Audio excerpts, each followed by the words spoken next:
여러분들, 오늘 제목이 피주의적인 책임입니다. 피주의적인 책임. 제가 이제 말씀 전체를 통해서 해나갈 텐데, 우리에게 어떤 피주의적인 책임이 있나 여러분들 오늘 잘 마음에 새기시고, 그리고 특별히 우리는 우리 가족, 친족 물론이고 대한민국 물론이고 헌법상 대한민국의 국민이고 우리랑 같은 핏줄인 북한 동족들에 대해서 우리는 어떤 피주의적인 책임이 있나 함께 말씀을 돌아보겠습니다. PPT 넘겨주시기 바랍니다. 네, 우리 아까 읽은 말씀 이따가 제가 다시 한번 이제 후반부에 나누겠지만 말씀 한번 읽으면서 한번 생각해 보시면 좋겠어요. 우리 말씀 한번 다시 읽습니다. 만일 내 형제가 가난하여 그의 기업 중에서 얼마를 팔았으면 그에게 가까운 기업 물을 자가 와서 그의 형제가 판 것을 물을 것이요. 이게 무슨 말이냐? 그의 기업, 그 당시 이 구약 시대에는 기업이라고 하면 땅, 유산으로 내려오는 땅, 유산으로 내려오는 우리 같으면 논밭이죠, 포도원, 이런 것들이 유업으로 받았어요. 그런 것들은 팔지 못하게 했어요. 너무나 가난해서 먹을 게 없어서 이런 조상으로 제대로 내려오는 논밭, 이런 포도원 이런 거 팔았으면 그 중에서 그의 가까운 친척이, 가장 가까운 친척이 이걸 사서 돌려줘서 가난해서 팔았던 그 유업을 다시 회복하도록 도우라는 뜻이에요. 47절입니다. 내 형제는 같이 한 목소리로 읽습니다. 내 형제는 가난하게 되므로 그가 너와 함께 있는 거류민이나 동거인 또는 거류민의 가족의 후손에게 팔리면 그가 팔린 후에 그에게는 속량받을 권리가 있나니 그의 형제 중 하나가 그를 속량하거나.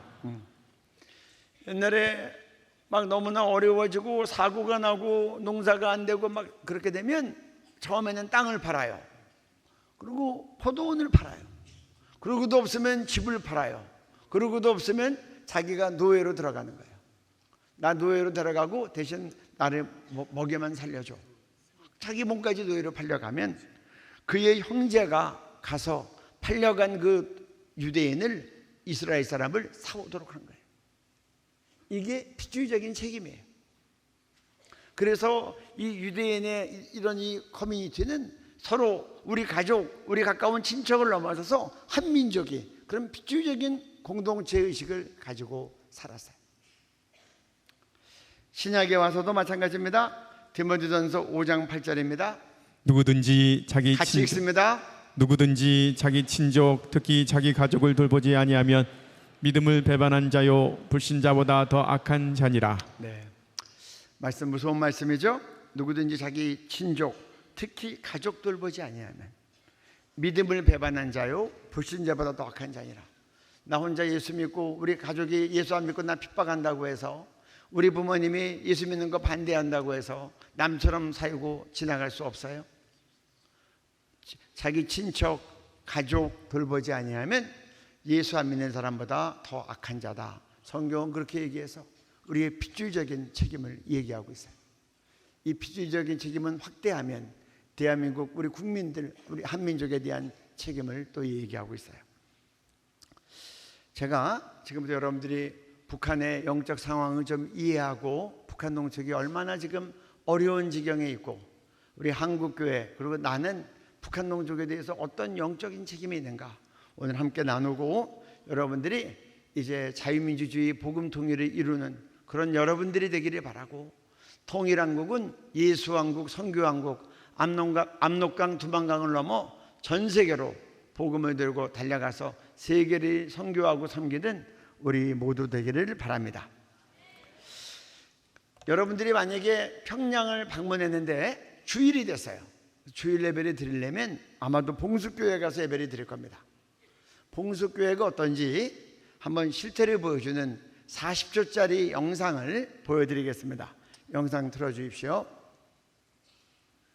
우리 신앙인들은 하느님 곧 김일성 주석님이다 이렇게 생각합니다. 하느님을 김일성 주석님을 하느님과 같은 분으로 생각합니다. 그야말로 어쨌든 종교인이니까 기독교인이니까 하나님의 집으로 오는데 집으로 와서 나의 마음속에 있는 하느님, 그건 곧 김일성 주석님이다. 이런 마음을 가지고 김일성 스님을 더 잘 믿고 김일성 스님을 더 잘 받들겠다는 그런 마음을 가지고. 그러니까 죽은 예수가 다시 태어나는 부활은 안 믿습니까? 그렇습니다. 저는 예수가 죽었기 때문에 다시 태어난다. 그 이렇게는 자체는- 그렇게는 믿지 않습니다. 우리 지금 과학의 시대에 사람이 죽었다 다시 산다는 걸 믿을 사람이 없지요. 이게 지금 봉수교회 전도사가 외신 기자들 앞에서 한 말입니다. 내가 기독교인이라 교회에 나오지만 내 마음속에 있는 하나님은 김일성 주석입니다. 예수님 부활은 믿지 않는다. 어떤 교육을 시키면 교회 전도사까지 이런 답변을 하는 것일까? 북한의 한번 공교육을 보겠습니다. 한번 국어 교과서 올려주세요. 여기 소학교 3이라고 되어 있는데 소학교는 초등학교 3학년. 한번 58과 볼까요? 58과 잘 볼 수 있도록 PPT로 읽어드리겠습니다. PPT 올려주세요. 네, 읽어주세요. 우리 남녘 땅에 새전설 생겼대. 구두닦이 소년들 깜파리 소녀들 골목골목 모여서 귓속말로 소곤소곤. 여러분들 여기 남녘이라는 말은 남한 땅을 얘기하는 거예요. 남한 땅. 우리 남한 땅에 뭐라고 하냐면 소년들은 구두 닦고 소녀들은 껌 팔아. 우리 여기 소년 소녀 껌 팔고 구두 닦다 왔어요? 남한 땅이 아직도 이렇게 거지라는 거예요. 6.25 끝나고 우리가 이렇게 어려울 때는 있었어요. 지금도 이렇게 거지 왕국이라고 초등학교 3학년 교과서에서 가르치는 거예요. 그리고 골목골마다 모여서 남한 청소년들이 귓속말로 뭐라고 하냐 읽어주세요. 김일성 장군님은 축지법을 쓰시더니 위대한 영도자 김정일 원수님은 시간을 주름 잡는 축시법을 쓰신대. 김일성은 축지법 썼다 그랬어요. 축지법이 뭐죠? 축지법 뭐예요? 빨리 가는 거. 축지법 누가 썼죠? 홍길동, 또 손오공, 또 김일성 써 있잖아요. 김정일은 축시법 썼다고 얘기해요. 축시법. 그럼 한번 봅시다. 그 다음에 또 축시법은 뭔가. 네. 신기한 축시법 한 번만 쓰셔도 바다가 잠깐 새에 무트로 변하고 100년 걸려 할 일을 한 해에 제낀대. 신기한 축시법 또 한 번 쓰시면 땅속에 금은보화 줄줄 실려 나오고 높고 높은 새집들이 숲을처럼 솟아난대. 이제 조국 통일 축시법만 쓰시면 콘크리트 장벽도 모래처럼 무너지고 통일의 큰 경사가 우리 앞에 다가온대. 교과서에서 김일성 축지법 쓴다. 김정일은 축시법 쓴다. 이런 거 가르치는 겁니다. 근데 교과서에서만 나오는 게 아니에요. 여러분 이게 교과서에 나왔죠? 북한 영상 뮤직비디오 보면 나오고 또 조선중앙통신 TV 틀어도 나오고 오케스트라 공연 국립합창단 공연할 때도 나오고 짧게 편집한 영상 한번 보여드리겠습니다.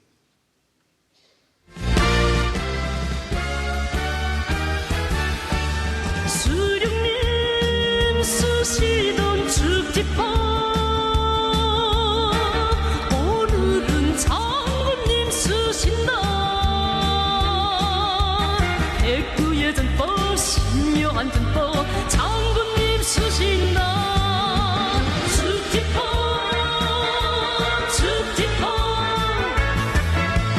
장군님 쓰신다.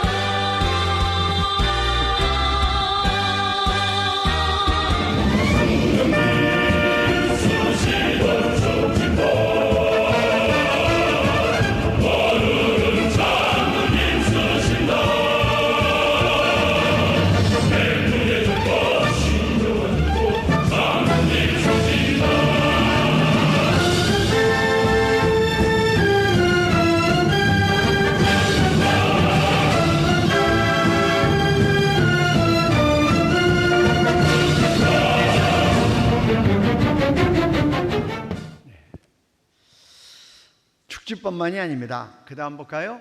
네, 지금 김일성 장군님 읽어주세요. 김일성 장군이 축시법을 비롯한 전신술, 장신술, 영신술을 마음대로 쓰시고 솔방울로 착타를 만드시고 모래알로 쌀을 만드시며 가랑잎 한 장을 띄우고 대하를 건너가신다. 네. 전신술이 뭐예요? 축지법을 비롯한 전신술. 홍길동이 자기 몸이 여러 곳에서 동시에 나타나요. 김일성이 그런다는 겁니다. 장신술이 뭐예요? 몸을 갑자기 확 크게 만들어. 영신술, 영이 유체 이탈해서 돌아다니다가 다시 몸에 들어와. 솔방울로 착탄, 착탄은 수류탄, 총탄. 솔방울로 수류탄, 총탄 만들고 모래알로 쌀 만들고 가랑잎 한 장을 띄우고 대하는 큰 강이에요. 가랑잎 한 장을 띄운 다음에 그걸 타고 큰 강을 건너간다고 그렇게 가르치는 거예요. 예수님은 물 위를 걸으셨는데 김일성은 가랑잎 한 장을 띄우고 타고 큰 강을 건너갔다고 가르쳐요. 우리 또 중학교 1학년 교과서 한번 볼까요? 중학교 1학년, 초급 중학교 1학년 교과서 올려주시고 읽어주세요. 조선인민혁명 군부대들의 대생 공격과 인민들의 투쟁에 더는 견딜 수 없게 된 일제는 1945년 8월 15일 무조건 항복하였습니다. 그리하여 우리 조국은 해방되고 위대한 수령 김일성 대원수님께서 이끄신 항일 무장 투쟁은 빛나는 승리로 끝났습니다. 네, 이게 지금 중학교 1학년 교과서에서 이렇게 얘기해요. 조선인민혁명 군부대 김일성이 이끌었다고 하는 거예요. 이 부대의 공격과 투쟁에 견딜 수 없어서 일본이 1945년 8월 15일 무조건 항복했다는 거예요. 이게 맞아요? 김일성 이끈 부대 때문에 일본이 무조건 항복했어요? 그리고 그 다음에 그래서 우리 조국은 해방됐고 김일성이 이끈 항일 무장 투쟁은 빛나는 승리로 끝났다. 이거는 세계사를 날조하는 거예요. 국사를 날조하는 게 아니라 세계사를 날조하는 거예요. 지금 이걸 중학교 1학년 교과서에서 가르치는 거예요. 이러니까 어떤 일이 벌어지는가? 그 다음 넘겨주세요. 김일성이 1912년에 태어났는데 2012년이 되니까 태어난 지 100주년 기념한다고 이제 기념행사를 능라운동장에서 이렇게 합니다. 그런데 무궁번영하라 김일성 민족 김정일 조선이요. 우리가 그의 민족이 됐고 그리고 북한은 대대로 그의 일가가 가리키는 조선이 된 거예요. 북한에서는 한국이란 말 안 써요. 조선이란 말 써요. 북조선, 남조선. 김일성이 우리를 일제로부터 해방시켰고 자유를 줬으니 그는 우리의 하나님이 되고 우리는 그의 백성이 되고 그의 일가가 대대로 우리를 통치하고 또 해외 그 뉴스당과 한번 가르쳐 드릴까요? 100주년 행사하는데 돈을 얼마나 썼는지 무려 20억 달러를 썼어요. 근데 2012년 100번째 생일이 됐는 그해 북한의 1년 정부 예산이 62.5억 달러였어요. 한 해 예산의 3분의 1을 김일성 100번째 생일에 쓴 거예요.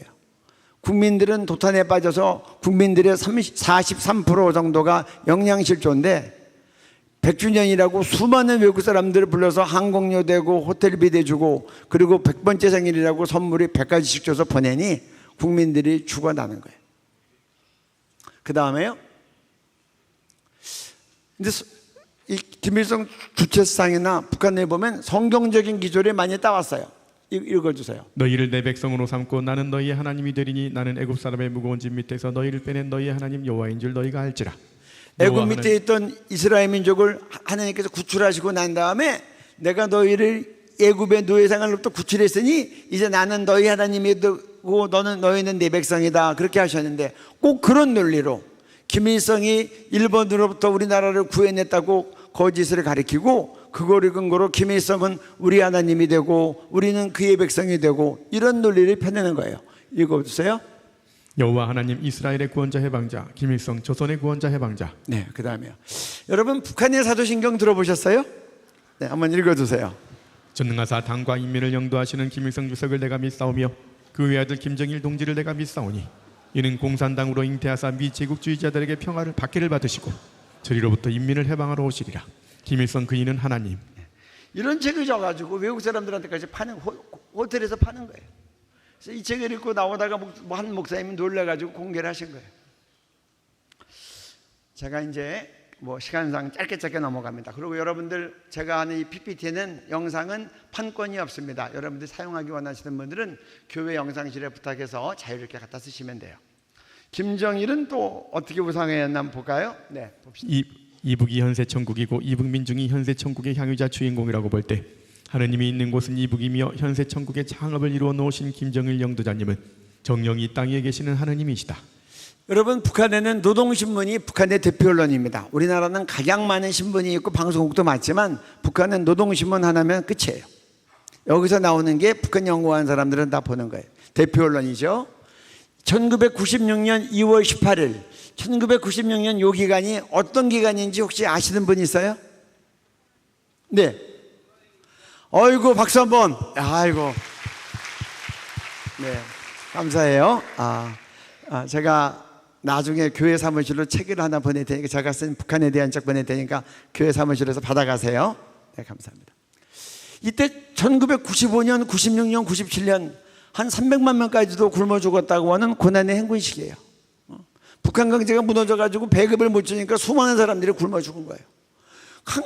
수많은 사람이 굶어 죽고 있는 그 상황에서 노동신문은 뭐라고 얘기하냐? 이북은 북한이에요. 북한은 지금 천국이다. 북한 민중, 국민들은 천국을 누리고 있다. 하나님이 있는 곳은 북한이다.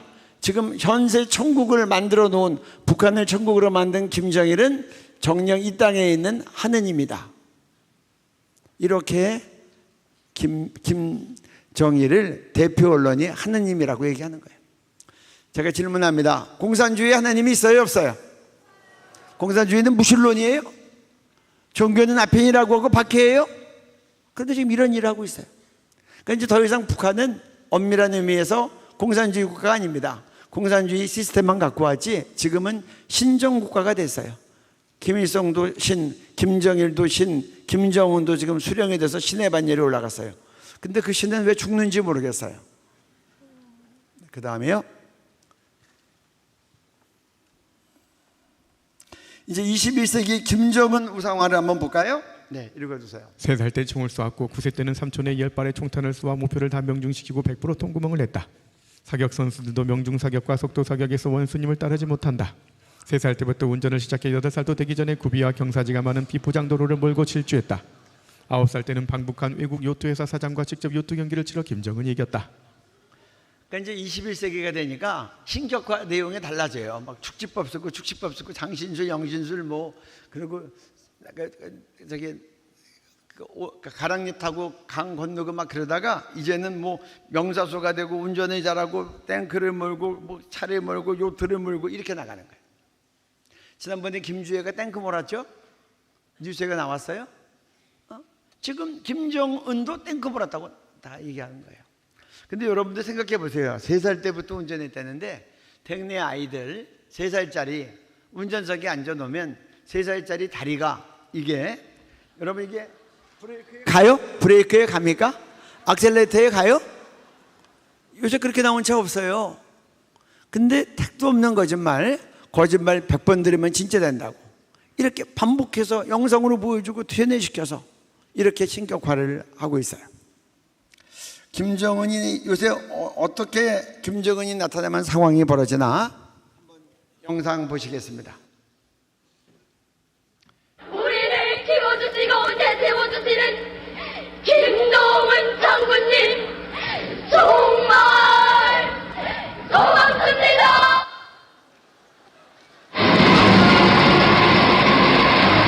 그런데 이게 평일에서 피하는 거잖아요.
이렇습니다. 또 김정은이 선무대를 방문하니까 어떤 일이 벌어지나 한번 선무대 방문하는 장면 봅니다.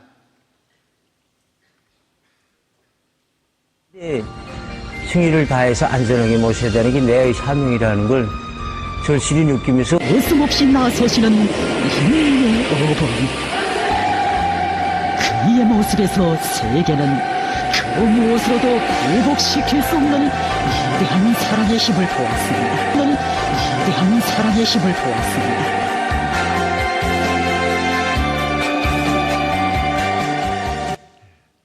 여러분 군인들 옷 입은 거 봤더니 야전자바를 입었고 털모자를 썼어요. 이게 지금 여름이 아니란 말이에요. 추운 날씨라는 거예요. 그런데 김정은 수령님이 오시니 감히 육지에서 맞이할 수가 없어요. 물에까지 와서 맞이하는 거예요. 어떤 안악내는 아기까지 안고 물에 들어와서 맞이하는 거예요. 이게 지금 북한 상황을 그대로 보여주는 거예요, 여러분들이. 제가 지금 옛날 얘기하는 거 아닙니다. 김정은 시대를 보여주고 있어요. 우상화가 어떤 것인가? 북한의 우상 한번 봅니다. 지금 이게 김일성 동상에 우리 북한 농부들이 한복 잘 차려입고 나가서 하는데 앞에 보면 화환들이 있고 더 자세히 보면 그 앞에 꽃다발들이 쫙 놓여 있어요. 못 사는 북한 농부들이 꽃까지 다 와서 이렇게 화환에 갖다 참배를 합니다. 쭉 보여주세요. 쭉쭉 넘겨주세요. 김일성 일대기가 다 동상으로 만들어졌습니다. 이런 김일성 동상이 4만여 개가 있어요. 김일성 죽고 나니까 그 옆에 그 아들 김정일 동상을 쌍둥이로 세웠는데 높이가 23m입니다. 저 동상 8개 세트 만드는데 550억 들었다고 그 당시 외신에 나왔어요. 우상화 작업이 굉장히 많은 경제적인 손실을 갖고 옵니다. 한번 참배하는 모습 볼까요? 네, 보여주세요. 폴더식으로 절을 하는 겁니다.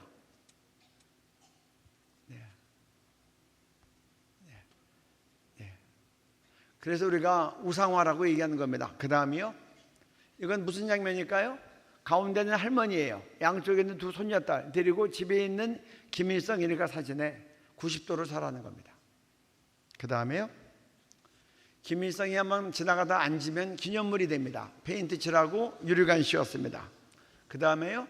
김정은이 한번 쳐다봤더니 기념물이 됐어요. 읽어주세요. 위대한 영도자 김정일 동지께서 청년대장 김정은 동지께서 보아주신 느티나무 쳐다만 봐도 기념물이 됩니다. 이런 게 14만 개가 넘어요.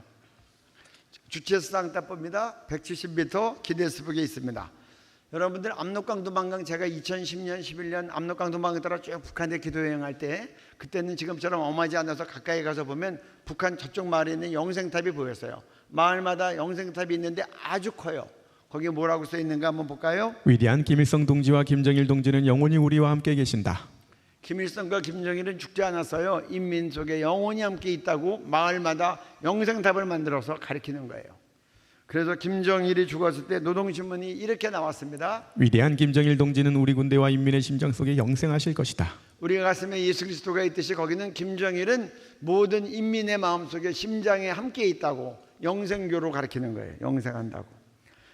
그 다음에 수업에도 초상화, 대합실에서도 김일성 일가 초상화, 호텔에 가도 초상화, 독서실에도 초상화, 산부인과 의사 병원도 초상화, 지하철 타도 초상화, 집집마다 김씨 일가가 다 쳐다보고 있는 거예요. 우표에도 김일성, 돈에도 김일성, 김일성 전집이 수천만 권이 텔레비를 켜도 김일성부터 나와요. 이렇게 교육을 받으면 북한에서만이 아니라 남한이나 외국에 나가서도 비슷한 행동을 해요. 2003년 대구 유니버시아드 대회 때 북한의 민영원단 왔습니다. 그때 50초 뉴스 한번 보시겠습니다. 지난 2003년 대구 세계 유니버시아드 대회 때의 일입니다. 이 당시 북한 미녀응원단이 눈길을 끌었었죠.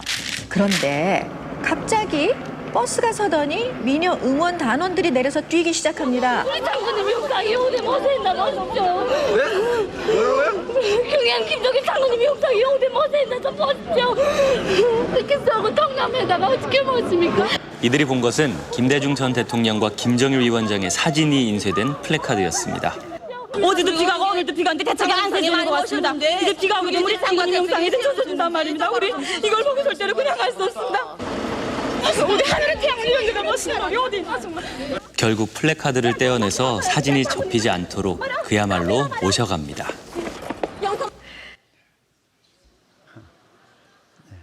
지금 국가적인 행사할 때마다 이렇게 인간띠로 플래카드를 또 표를 만듭니다. 올려주세요. 위대한 영도자 김정일 동지께 최대의 영광을 드립니다. 김정일 살아있을 때 김정일에게 최대 영광을 돌렸어요. 여러분들은 최대 영광을 누구한테 올리죠? 북한에서는 누가 받아요? 김정일. 지금은 누가 받나 볼까요? 그 다음. 네. 국장과 국가 군대의 최고 영도자 김정은 동지께 최대 영광을 드립니다. 지금은 김정은이 최대 영광을 받아요. 그래서 우리가 우상화 신격화라는 얘기를 하는 겁니다. 그 다음에요. 위대한 수령님들께 최대의 영광을 김일성 김정일 주의 만세. 수령은 김일성 김정일 김정은, 김일성 김정일 주의는 김일성 주체사상입니다. 그 밑에 있는 말씀 한번 같이 읽어볼까요? 다 같이 읽습니다. 나는 내 영광을 다른 자에게, 내 찬송을 우상에게 주지 아니하리라. 북한 동포들 알지도 못하고 강제적으로 이렇게 억압돼서 우상에게, 김일성 김정일에게 이렇게 최대 영광을 돌리고 있는데, 이런 우상 숭배 죄 짓지 않도록 복음 통일 이루어 주옵소서. 이 말씀이 북한 땅에 실현되게 하여 주옵소서. 그 다음이요, 이 말씀 다 같이 한 목소리로 읽습니다. 나는 여호와이니 이는 내 이름이라. 나는 내 영광을 다른 자에게, 내 찬송을 우상에게 주지 아니하리라. 이 말씀이 북한에도 이루어지도록 기도하셔야 됩니다. 북한 동포들이 더 이상 우상 숭배죄 짓다가 이 세상에서도 지옥같이 살다가 예수님의 옛자도 못 들어보고 죽어서는 지옥 가지 않도록 여러분들은 기도하셔야 됩니다. 여러분, 김일성 주체사상, 김일성 김정일주의, 이게 이름 그대로 사상입니까? 아니면 종교입니까? 2007년 어드웨런트 닷컴에서 세계 10대 종교를 발표했습니다. 근데 10대 종교로 김일성 주체사상이 발표됐어요. 종교가 되려면 교주, 교리, 교인이 있습니다. 읽어주세요. 교주 김일성 김정일, 교리 김일성 주체사상, 교인 북한 전주민 1900만. 사람에게는 생물학적 생명과 사회정치적 생명이 있으며 사회정치적 생명은 영원하며 이는 수령이 준다고 함. 우리도 성경에서 가르치죠. 6으로 난 건 6이요, 0으로 난 건 0이니 거듭나지 않으면 천국에 갈 수 없다. 북한도 비슷하게 가르쳐요. 우리에게 생물학적 생명이 있다, 사회정치적 생명이 있다. 생물학적 생명은 죽지만 사회정치적 생명은 영원한데 이거는 수령님이 주신다. 그래서 10대 종교로 천정이 된 거예요. 그 다음에 볼까요? 노동신문에서 대놓고 얘기합니다. 읽어주세요. 김일성 주석은 세계 건국자들과 태양신을 다 합친 것보다 더 위대한 인간 운명의 태양신. 대놓고 김일성 주석은 태양신이라고 얘기합니다. 북한에서 기독교인들은 어떻게 되는가 한번 볼까요? 북한 끊이지 않는 기독교 탄압, 성경 갖고만 있어도 공개 처형. 동일연구원은 북한인권백서 2020에서 2018년 평양북도 평성에서 성경을 소지했다는 이유로 2명이 공개 처형 총살됐고, 2015년 황해북도 길성포항에서도 기독교 전파를 이유로 여성 2명이 공개 재판을 받은 뒤 처형 사형됐다고 전했다. 성경책을 소지한 게 밝혀지면 가족까지 밤에 몰래 끌려가곤 한다. 여기 보면 성경책 가졌다가 총살당했고, 전도하다가 총살당했고, 성경책 밝혀져서 밤에 몰래 끌려갔는데 어디로 끌려갔을까요? 어디로 끌려갔어요? 따라해 보세요. 정치범 수용소. 정치범 수용소. 정치범 수용소. 정치범 수용소. 북한에서 예수 믿으면 정치범으로 취급됩니다. 그 다음 뉴스 한번 볼까요? 네. 북한 연구원 망명, 기독교인들 생체 실험 대상. 북한의 기독교 신자들이 살인가스 생체 실험의 대상이 되고 있는 것으로 드러나 충격을 주고 있습니다. 핀란드로 망명한 자강도의 관계 미생물 연구소 소속 연구원 47살 이모 씨는 한 해 200여 명의 북한 주민들이 살인가스와 탄저균 성능 강화 시험에 이용됐다고 밝혔습니다. 지난해 탈북한 이 씨는 생체 실험의 실험 대상은 주로 정치범 수용소의 정치범들과 기독교인들이며 관계 연구소 지하 2층에서 이들을 유리관 속에 가둬 살인가스 실험을 했고, 이 같은 내용을 기록한 실험 데이터를 15기가 분량의 USB에 담아 망명한 것으로 알려졌습니다. 이것은 유엔 북한인권조사위원회에 비공개 보고된 생체 실험 증언과 거의 일치하는 내용이며, 북한은 자강도를 포함해 7곳에 생화학 무기 개발 연구소를 운영하고 있습니다. 그 다음 그림 볼까요? 네, 보십시오. 이런 유리관 만들어 놓고 정치범들과 기독교인 집어넣고 생화학가스 집어넣고 몇 초가 지나면 어떻게 됐고 몇 분이 지나면 어떻게 죽는지 연구하는 겁니다. 그래서 생화학가스 만들어내는 거예요. 그런데 다시 보여주세요. 여기 보면 뭐라고 되어 있습니까? 이제 한 해에 200명인데 이 생체 실험 대상은 주로 정치범들이랑 기독교인들이라는 겁니다. 정치범들이랑 기독교인이라는 거예요. 그런데 한 해에 200명인데 이런 강계 200명 생체 실험하는 연구소 외에 전국에 7개가 있다는 거예요. 여러분, 200명이면요 정치범 기독교인 5대5라 그러면 강계 연구소에서만 한 해에 100명 정도의 기독교인이 생체 실험으로 순교하는 거예요. 그런데 이런 게 여기 보면 전국에 7개가 있다고 돼요. 7개. 똑같은 규모라 그러면 200명 곱하기 7 하면 1400명이에요.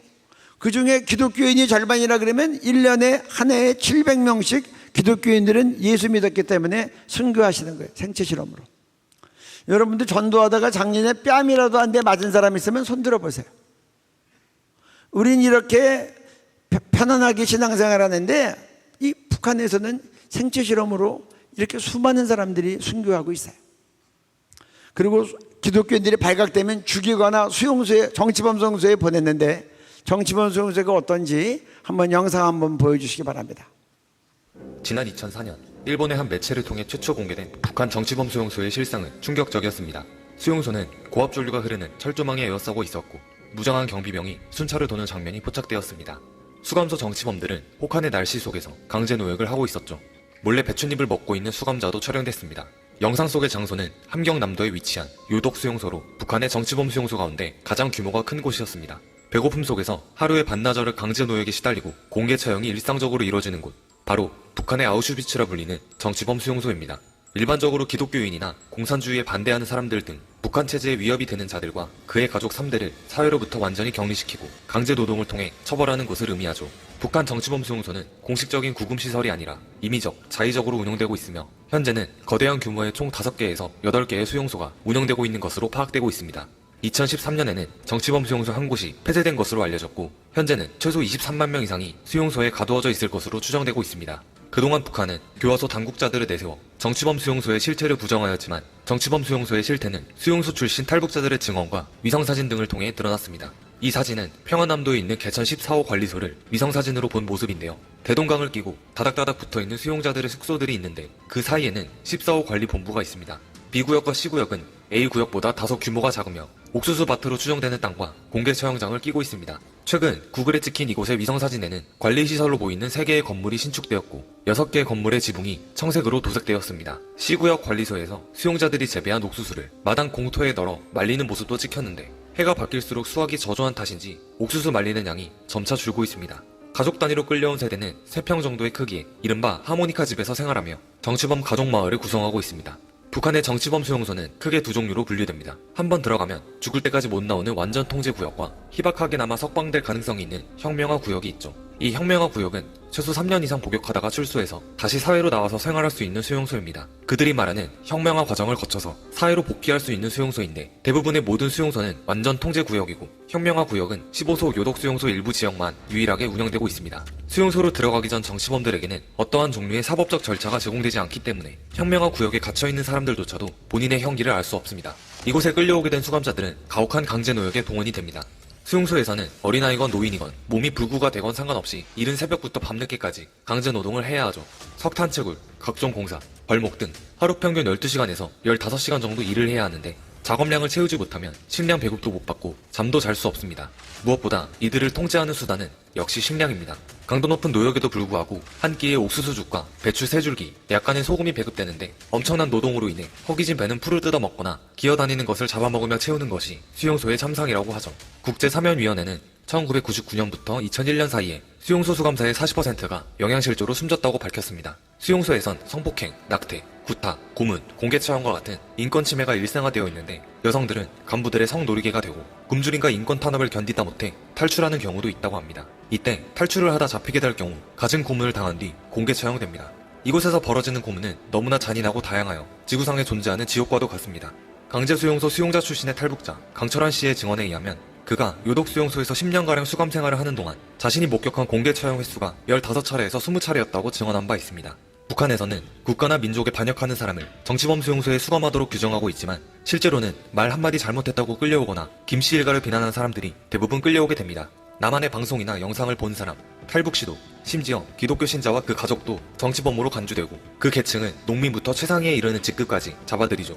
한마디로 김씨 독재체제에 걸림돌이 되는 사람은 누구든 정치범 수용소로 보내진다는 뜻인데요. 더 끔찍한 것은 가족 중 한 명이 정치범으로 몰리면 가족 모두가 수용소로 보내지는 연좌제가 적용된다는 점입니다. 재판을 거치지 않기 때문에 이곳에 끌려온 사람 등 60% 이상이 영문도 모른 채 평생을 수용소에 갇혀 지낸다고 하죠.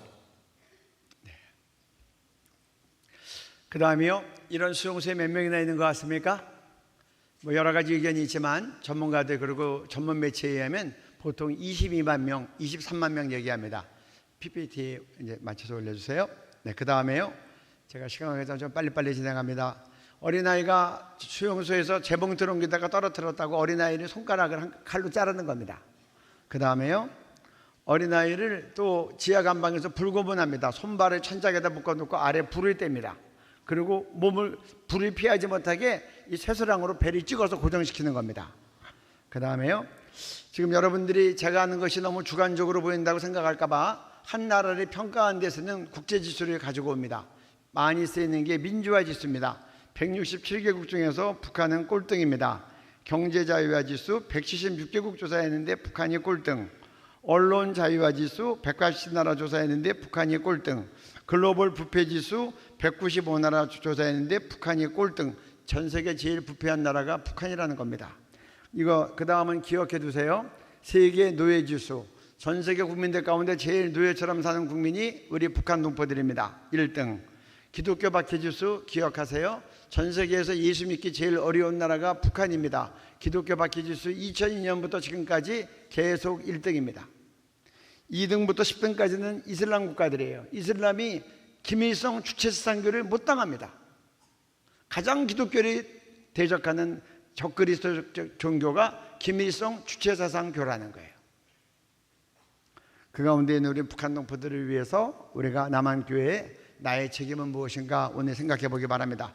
이제 우리 말씀 읽고 말씀을 통해서 한번 적용하도록 합니다.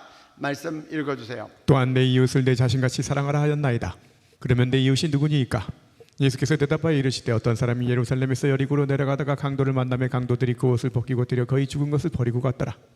마침 한 제사장이 그 길로 내려가다가 그를 보고 피하여 지나가고 또 이와 같이 한 레위인도 그곳에 이르러 그를 보고 피하여 지나가되 어떤 사마리아 사람은 여행하는 중 거기 이르러 그를 보고 빌상히 여겨 가까이 가서 기름과 포도주를 그 상처에 붓고 싸매고 자기 짐승에 태워 주막으로 데리고 가서 돌보아 주니라. 그 이튿날 그가 주막 주인에게 데나리온 둘을 내어주며 이르되 이 사람을 돌보아 주라. 비용이 더 들면 내가 돌아올 때 갚으리라 하였으니 내 생각에는 이 세 사람 중에 누가 강도 만난 자의 이웃이 되겠느냐. 이르되 자비를 베푼 자니이다. 예수께서 이르시되 가서 너도 이와 같이 하라 하시니라. 한 사람이 예수님한테 질문합니다. 율법학자였어요. 네 이웃을 내 몸같이 사랑하라고 했는데 내 이웃이 누굽니까? 그 예수님이 강도 만난 사람 얘기를 합니다. 한 사람이 강도 만나가지고 강도한테 매맞고 거의 죽게 돼서 옷도 벗겨주고 다 강도질 당하고 쓰러져서 죽어가고 있는데 제사장, 지금 같으면 목사님 같은 분들이 보고 얼른 피해서 가고, 또 레위인, 지금 같으면 찬양대원들이 보고 하고 피해져 나가고. 그런데 사마리아 사람, 그 당시 사마리아 사람들은 유대인들이 아주 경멸했어요. 유대인들은 선민의식이 강한데 사마리아 사람들은 외국인종들이랑 서로 혈통이 섞였기 때문에 그래서 이 혈통을 더럽혔다고, 그래서 유대인들이 보면 재수없다 그러고 보면 침 뱉고 가고 보면은 안 마주치려고 삥 돌아갔어요. 근데 하필이면 사마리아 사람이 죽어가는 그 사람을 돌봐주고 자기가 타온 짐승에 태워서 여관에 가서 돌봐주다가 떠나야 되니까 여관 주인에게 돈을 주고 잘 부탁하고 떠나는 겁니다. 그리고 나서 예수님이 그 물어봤던 율법학자한테 물어봐요. 이 세 사람 중에 누가 강도 만난 사람의 이웃이냐? 그러니까 이 레위 강도 율법학자가 선한 사마리아 사람이요 사마리아 사람입니다라고 얘기하지 않고 자비를 베푼 사람입니다 이렇게 얘기해요. 예수님이 가서 너도 이와 같이 해라 이렇게. 여러분, 네 이웃을 내 몸같이 사랑하라 그러면 이웃이 누구예요? 저는 제가 이 말씀 묵상하기 전에는 이웃이 우리 가족, 내 친척, 우리 교인, 내 친한 직장 동료, 뭐 신앙 동지 그런 줄 알았어요. 근데 강도 만난 사람이랑 사마리아 사람이랑 서로 친구였겠어요? 같은 동네에 살았겠어요? 가족이었겠어요? 제가 볼 때 아니었을 것 같아요. 예루살렘은 유대의 수도예요. 유대인들이 아마 예루살렘에 많이 있으니까 메이비 아마도 사마리아 사람의 경멸하고 조롱하고 사람 취급받았던 유대인이었을 거예요.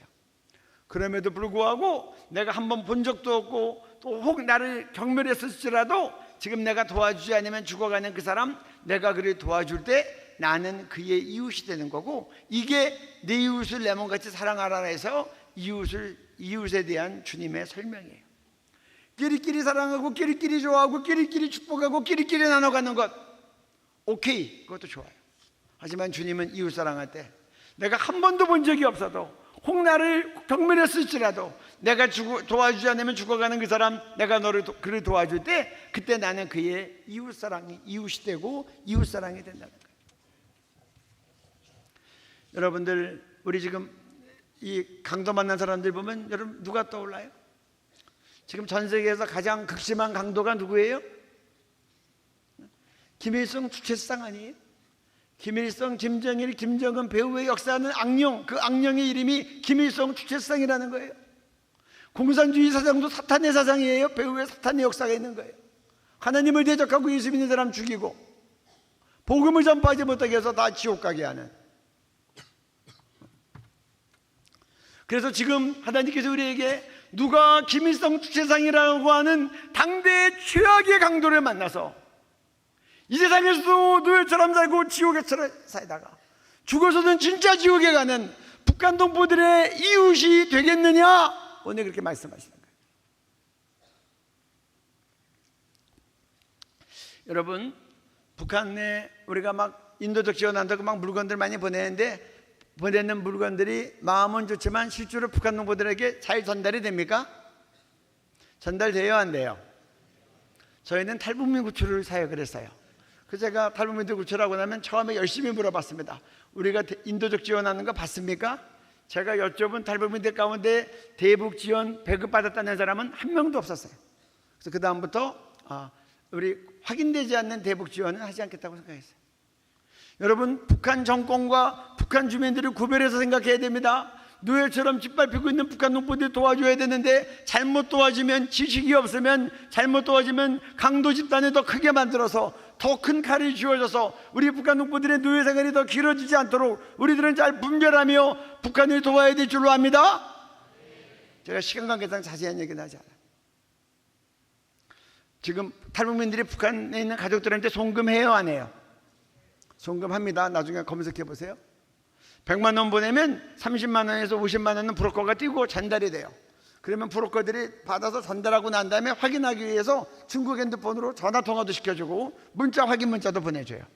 제가 아주 우연히 탈북민 할머니랑 같이 있는데 이 할머니가 북한에 있는 딸에게 송금했는데 마침 브로커가 전달하면서 중국 핸드폰으로 확인 전화할 때 내가 옆에 있었어요. 마침. 그랬더니 딱 브로커가 이제 딸 바꿔주니까 딸이 이제 그 브로커가 한국 할머니한테 전화한 거예요. 휴대전화로. 할머니가 받으니까 브로커가 할머니 딸, 북한 딸에게 전달해줬어요. 전화기 넘겼어요. 할머니가 금액 얼마 받았냐? 확인하고 난 다음에 할머니가 하신 첫 마디, 이거 내가 준 거 아니야. 교회가 준 거야. 너 혼자 먹지 말고 나눠 먹어. 두 번째 하신 말씀, 너 이제 어려운 일 생기면 점쟁이한테 가지 말고 하나님께 기도해. 제가 그 얘기 옆에서 듣고 북한에 점쟁이 있는 줄 알았어요. 그 다음 말씀 갑니다.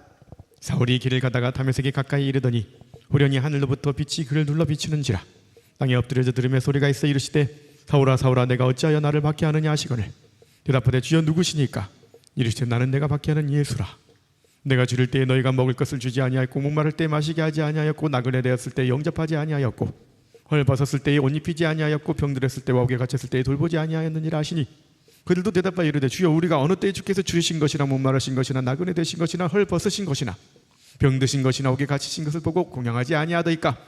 이 임금이 대답하여 이르시되 내가 진실로 너에게 이르노니 이 지극히 작은 자 하나에게 하지 아니한 것이 곧 내게 하지 아니한 것이니라 하시리니. 앞에 보니까요, 사울이 예수 믿는 사람들이 핍박하는 일이 앞장섰는데 예수 믿는 사람들이 다메섹까지 피난을 가니까 이런 체포영장 받아가지고 다메섹까지 가다가 너무 밝은 햇빛이 비치니까 실명해서 쓰러졌어요. 그래가지고 빛을 향해서 소리쳐요. 주님 누십니까? 하늘에서 빛이 말을 해요. 나 네가 핍박하는 예수다. 여러분, 사울이 예수님 채찍질했어요? 사울이 예수님 못 박았어요? 예수님 왜 그러세요? 사울은 예수 믿는 성도들 괴롭혔어요. 근데 예수님 왜 나를 핍박했다고 그러냐고. 여러분, 이게 칼이라고 해봐요. 칼. 이걸로 누가 제 옆구리를 쿡 찌르면 비명은 입에서 나요. 예수님은 몸이고 우리는 몸이고 예수님은 얼굴이에요. 우리는 몸이고 예수님은 머리라고 성경에 돼 있어요.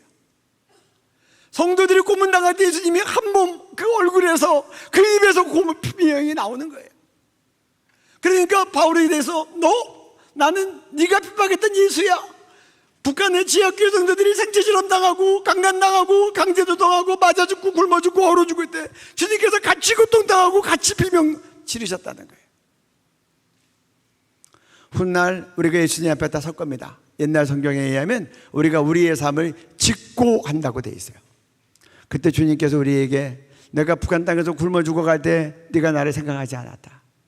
내가 예수 믿다 발각돼서 맞아 죽고 굶어 죽고 얼어 죽고 고문당할 때 네가 나에 대해서 마음 갖지 않았다. 내가 북한 땅에서 더 이상 살 수가 없어서 목숨 걸고 압록강 도망강을 넘어서 도망다니고 쫓겨다니고 팔려다닐 때 네가 나를 도와주지 않았다. 이렇게 말씀하지 않으셨으면 좋겠어요. 훗날 우리가 주님 앞에 섰을 때 주님께서 내가 북한 땅에서 굶어 죽어갈 때 너희들이 울면서 금식하며 나를 위해 기도했다. 내가 예수 믿다 발각돼서 수용소에 끌려가서 고문당하고 생체질환당하고 그렇게 처절하게 살아갈 때 너희들이 수용소가 해체되고 자유가 임하도록 기도했다. 내가 더 이상 북한 땅에 살 수 없어서 압록강 도망강을 넘어서 중국 땅에서 팔려다니고 쫓겨다니고 도망다니고 숨어있을 때 너희들이 돈을 모아서 나를 남한 땅에 데리고 왔다. 그리고 고맙다고 우리를 품에 꼭 안으셨으면 좋겠어요. 여러분, 하나님의 소원이 뭔지 생각해 본 적 있어요? 하나님의 소원이 뭐예요? 여러분, 성경신 예배 때 여러분들 소원은 늘 써서 내는데 하나님 소원 생각해 본 적 있어요? 자식이 철들면 부모님 소원도 생각하죠? 저는 하나님의 소원은 우리 북한 구원 복음 통일이라고 생각해요. 왜 그렇게 얘기하는지 말씀드릴까요? 전 세계에서 예수 믿기 가장 어려운 데가 거기니까. 디모데전서 2장 4절에 이렇게 돼 있어요. 하나님은 모든 사람이 구원을 받으며 진리를 아는 데 이르기를 원하시느니라. 이 진리는 성경 말씀이고 이 진리는 예수 그리스도예요. 그런데 전 세계에서 예수 믿기 제일 어려운 땅이 북한 땅이니 주님은 당연히 제일 핍박받는 그 북한 땅끝이라고 하는 그 북한 땅 사람들이 자유롭게 해방과 자유가 주어지고 자유롭게 예수 믿고 구원받는 것이 하나님의 가장 큰 소원이죠. 한 탈북민 할머니가 자녀가 많은데 아들, 딸도 같이 탈북했고 북한에 남아있는 아이들이 있어요. 근데 그 중에 그 막내딸이 정치범소에 끌려가 있어요. 우리가 명절 때가 되면 탈북민들 초청해서 음식을 대접받는데 그 할머니를 보면 제가 눈치가 보여요. 명절 때 좋은 음식 먹을 때 정치범소에 있는 막내딸이 얼마나 생각이 날까. 같이 남쪽에 탈북했던 아들과 딸이 명절이라고 돈을 모아서 옷을 사갖고 할머니한테 어머니에 갖다 드리는데 그 어머니의 속마음은 어떻겠어요? 여러분이 그 어머니라면 여러분에게 용돈과 옷을 사온 그 아들, 딸에게 여러분은 뭐라고 얘기하고 싶어요?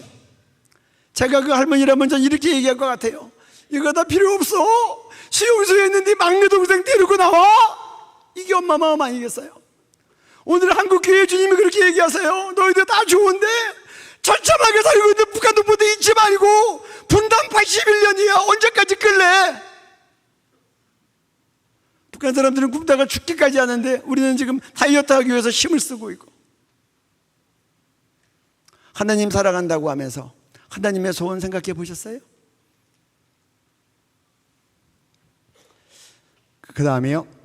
누구든지 자기 친족, 특히 자기 가족을 돌보지 아니하면 믿음을 배반한 자요 불신자보다 더 악한 자니라. 그 다음에요. 내가 그리스도 안에서 참말을 하고 거짓말을 아니하노라. 내게 큰 근심이 있는 것과 마음에 그치지 않는 고통이 있는 것을 내 양심이 성령 안에서 나와 더불어 증언하노니 나의 형제 곧 고르게 친척을 위하여 내 자신이 저주를 받아 그리스도에게서 끊어질지라도 원하는 바로라. 성경은 아까도 처음에 얘기했지만 핏줄적인 책임을 얘기해요. 친족, 가족 돌보지 아니하면. 제가 어느 교회 갔더니 그 교회가 저한테 기다렸다는 듯이 선교위원들이 얘기해요. 교수님, 캄보디아, 네팔, 북한, 아프리카 한 나라 중에서 한 나라 선택하려고 하는데 어느 나라 선교하면 좋겠습니까? 제가 그분들한테 그랬어요. 북한은 선택의 대상이 아닙니다. 한국교회, 교포교회는 다 동족 선교, 북한 선교하고 그리고 세계 선교 함께 하는 겁니다. 여러분, 청동원 주일이 됐어요.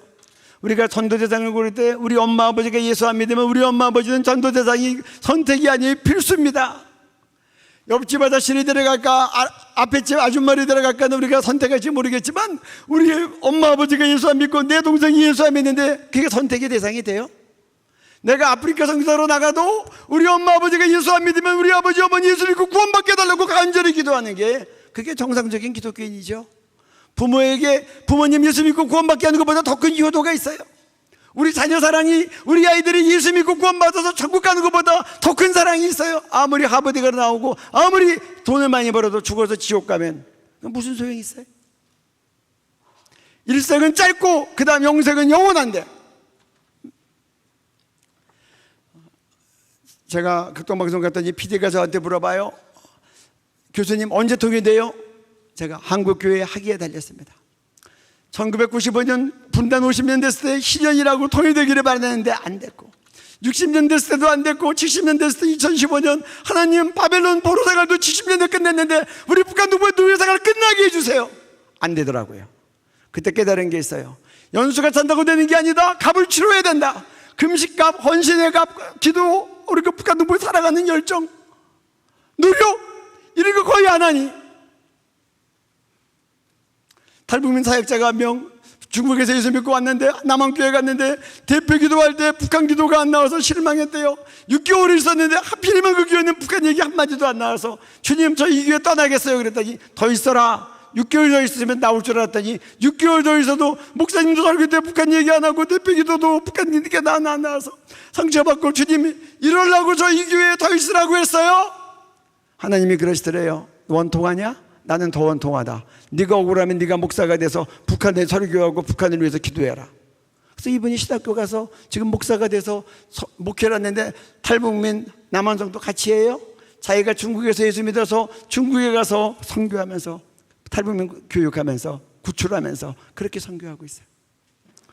지금 그 다음 로마서 말씀은 필주적인 책임에 대한 좋은 예입니다.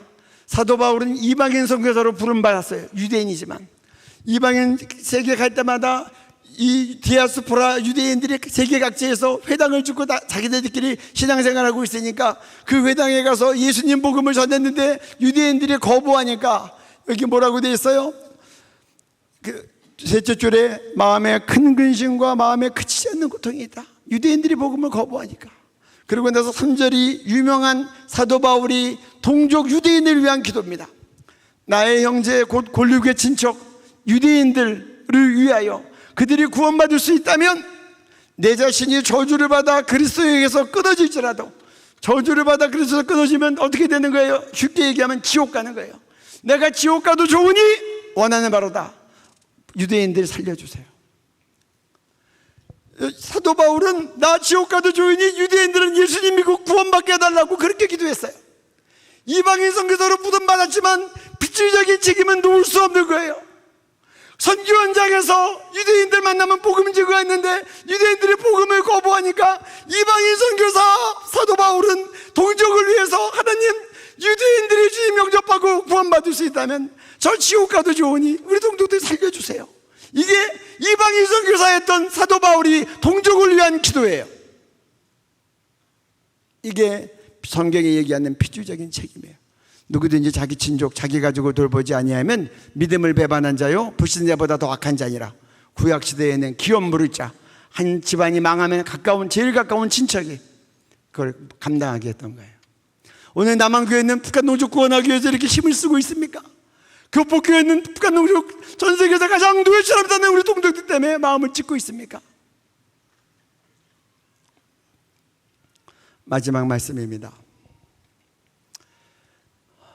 네, 이 말씀 같이 읽습니다. 나의 기뻐하는 금식은 흉악의 결박을 풀어주며 멍에의 줄을 끌어주며 압제당하는 자를 자유하게 하며 모든 멍에를 꺾는 것이 아니겠느냐. 저는 우리들이 이제 하나님 기뻐하는 금식을 하면 좋겠어요. 북한 동포들의 흉악의 결박을 풀어주십시오. 멍에의 줄을 끌어주십시오. 정치범 성수의 모든 압제로부터 자유케 해주십시오. 예수만 믿고 우상 숭배하다 지옥 가게 하는 김일성 지체상의 모든 멍에가 꺾어지게 하여 주옵소서. 저는 여러분들이 일주일에 한 끼라도 북한 동포들에게 해방과 자유가 주어지고 자유롭게 주님 날이 올 때까지 그렇게 금식하면 좋겠어요.